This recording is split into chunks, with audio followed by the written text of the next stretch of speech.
Hoy estamos en un camino interesante, todo va bien, sabemos muy bien el destino, todo está perfecto hasta el momento donde miramos al otro lado, desviamos y este camino es muy incómodo y hasta el que llegamos a un momento donde no sabemos dónde salir, no tiene salida y lo único lo que necesitamos es volver al punto donde desviamos para seguir en el camino correcto.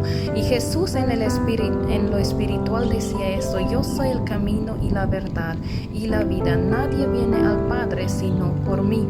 Juan 14:6. Jesús es el único camino, en Él es toda verdad, en Él es toda la vida. Entonces cada decisión que tomamos, cada reacción en la familia, cada palabra, cada momento que vivimos tiene un destino, tiene un camino, es un desvío o es algo correcto. Y hoy yo declaro sobre tu vida: Jesús es el centro de tu vida, sobre cada decisión. Él está la verdad en tu vida, Él te da la vida y el camino. Y esto te trae por una relación con el Padre, como hijo y hija al Padre Celestial. Él te dará la luz celestial, Él te dará una relación perfecta. Y hoy vas a encontrar este destino para tu